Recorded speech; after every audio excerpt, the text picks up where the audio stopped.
Yes, really. Good morning. I'd like to convene the Utilities and Commerce Committee. We're going to start as a subcommittee since we don't yet have quorum. Let's begin the hearing of bills with SB 286 by Mr. Hertzberg.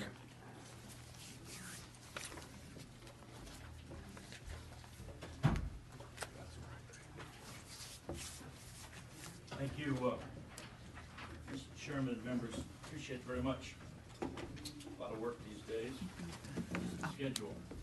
Let's start out by saying that the analysis recommends 4 amendments.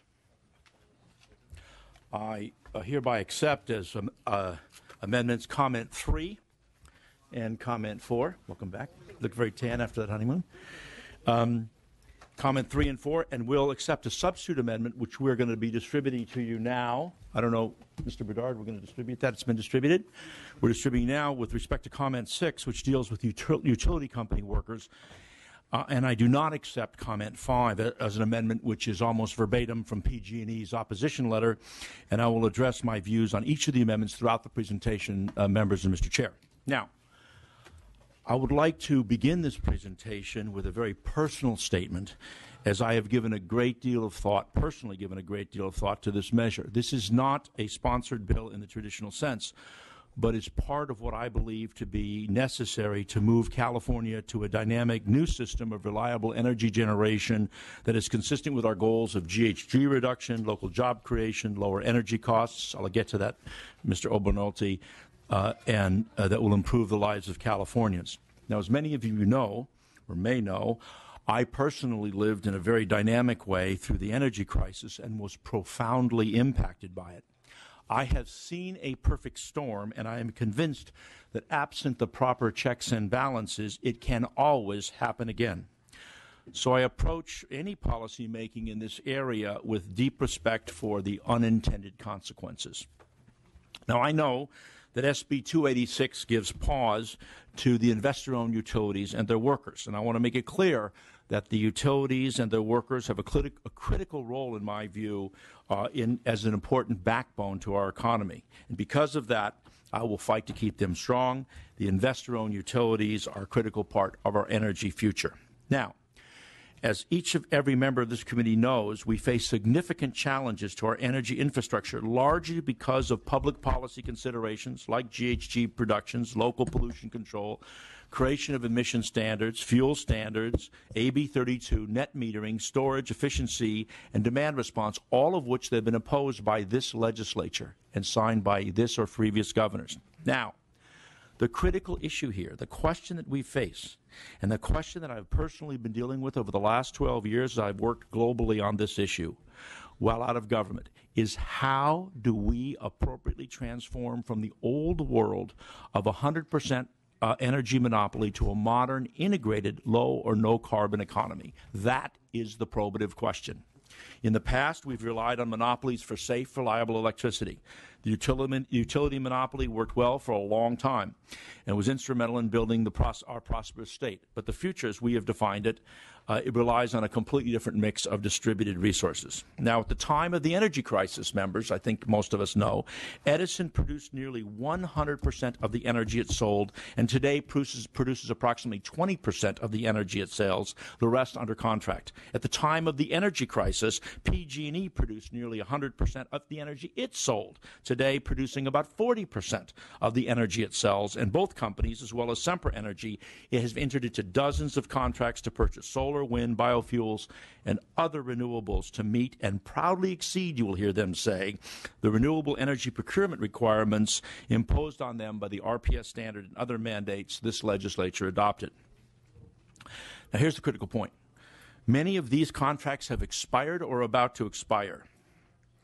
And as set forth in Southern California Edison's opposition letter, those long-term renewable energy contracts were expensive 10 years ago because the cost of renewable energy was much more expensive 10 years ago. In 2005, solar was as much as $5 a watt, and today, less than $1 a watt. The cost of wind energy declined from $250 a megawatt hour to less than $75 a megawatt hour currently. Yet, The rates that the investor-owned utilities have to charge in many instances reflect these old, higher legacy prices. And in addition, to some extent, the investor-owned utilities have to absorb some of the DWR contracts that we entered into some years ago during the energy crisis, amounting to nearly $43 billion, all of which, by the way, are passed on to DA customers.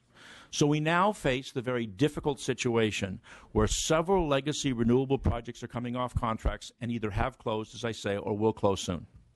There's a biomass facility in Mendota that closed last year, and workers are losing their jobs. Another biomass facility is closing at the end of the year because one of the investor-owned utilities is not renewing its contract. There's a geothermal facility in Sonoma, which is looking for new buyers in the near term, and much of Altamont wind farms remain without a contract, among many others. So under the law as it's currently written, we face, ladies and gentlemen, the extraordinary and perverse situation where, on the one hand, we as policymakers are seeking to expand the renewable energy markets with Assemblymember Williams and the chairman's measure on renewable portfolio standards to 50%. Right now, there's a hearing by the pro tem about extending to 50% the RPS. And yet we're seeing facilities close because there is a problem in the law. We have got to figure this out. And what we're doing here with SB 286 is to fix that inconsistency in our policy by creating a limiting opening of direct access market, by permitting the Public Utilities Commission to allow only non-residential, I stress non-residential because the question a lot of you asked, end users to contract directly with these and other renewable energy facilities for their supplies, electricity supplies. The expansion is just about a 4% increase.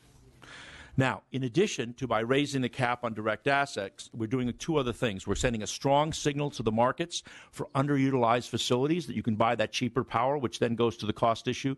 Mr. Obenolti, Assemblyman Obenolti. And we're also representing the only cost-efficient way which California companies can elect to go to 100% renewable portfolio standards. A number of California companies now have chief sustainability officers. A number of California companies proudly are talking about renewable standards and going to higher numbers. We don't have the methods for that to happen. That's what this direct access bill is. Now, because this is such an important measure, as each of you know, and certainly the members who aren't here will testify to, as I visited with each and every member of this committee, and I listened to your concerns, which I will contrite, and it seems to me that they boil down to four issues that I want to briefly address, some of which that were addressed in the amendments and some of which I want to address as it relates to the facts. First, I heard a great deal of concern about cost shifting, which means that if we adopt a policy that expands the existing direct access market, SB 286 may mean residential and commercial customers of the investor-owned utilities may unfairly bear a bigger cost burden for their energy costs. Here are the overwhelming facts why that such argument is without merit. First, SB 286 only applies to non-residential customers. Two, PUC Section 380 requires that any cost shifting shall be equitably allocated. This is a quote from the bill. Equitably allocated costs in a manner that prevents the shifting of costs between customer classes. This is a cost that is borne only by non-residential, and you cannot shift between customer classes. Next, the CPUC, by its own action, specifically prohibited cost sharing in addition to the legislation. Now, since the energy crisis, in addition to what I just articulated, the PUC has been deeply focused on creating mechanisms to avoid cost shifting. It has probably been the most predominant aspect of its regulatory activity over the last number of years.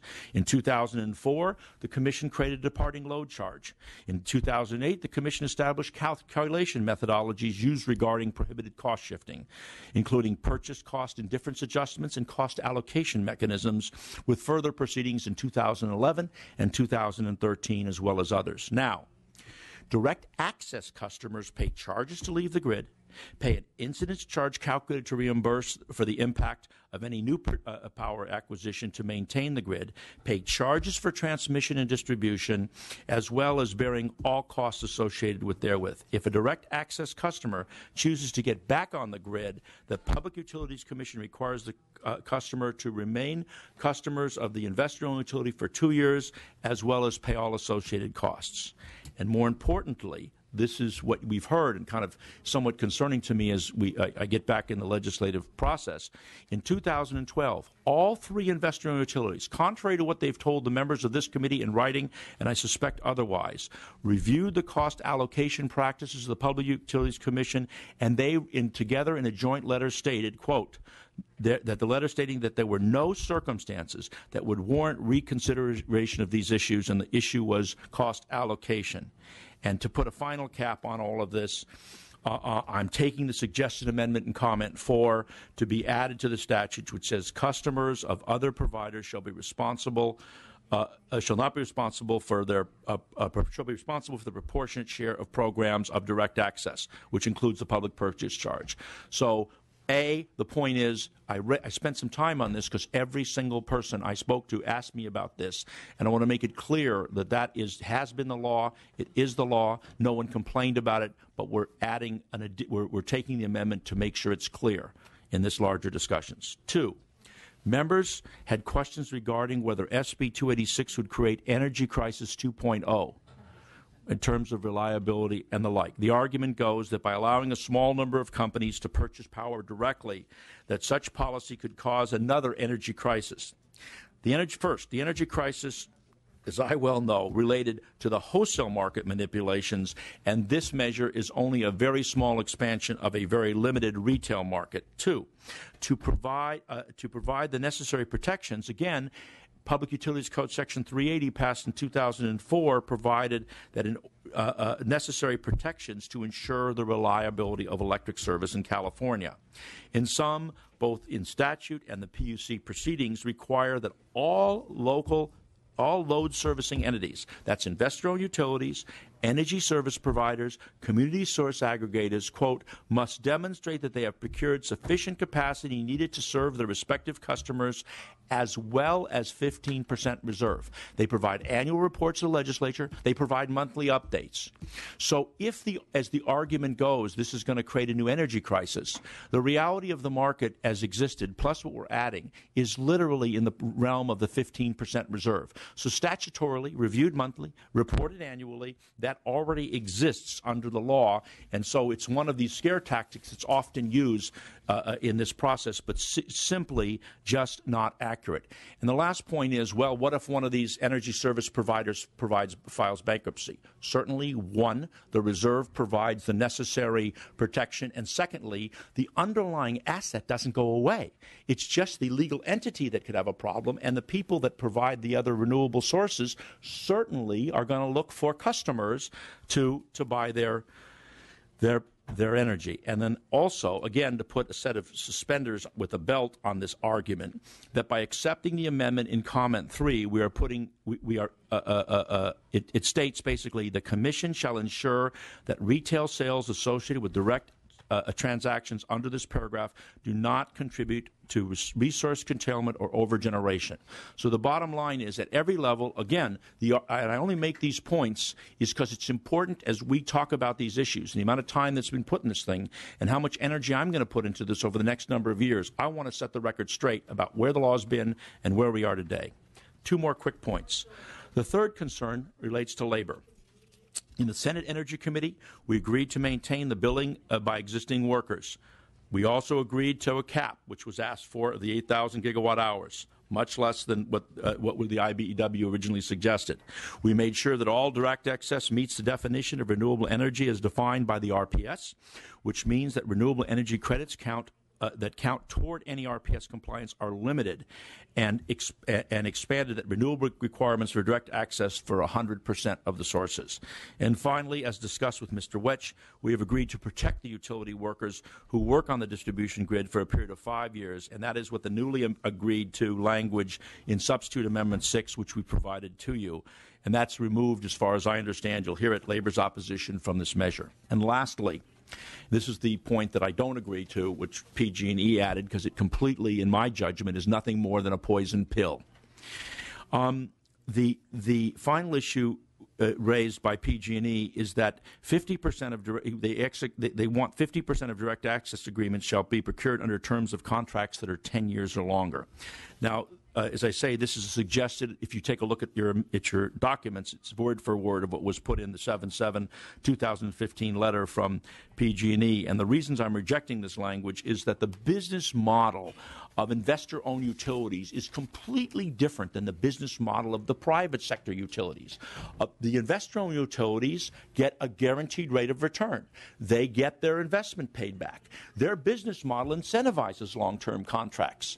The whole idea of direct access is find Altamont Pass where it has an extra 100 megawatts of power and buy it cheap. Find places where there's inconsistencies in the marketplace and reduce energy costs for businesses, as Mr. Obernolte indicated at the last hearing with Senator De Leon, where the costs have gone up because we have legacy contracts, because we've absorbed these costs.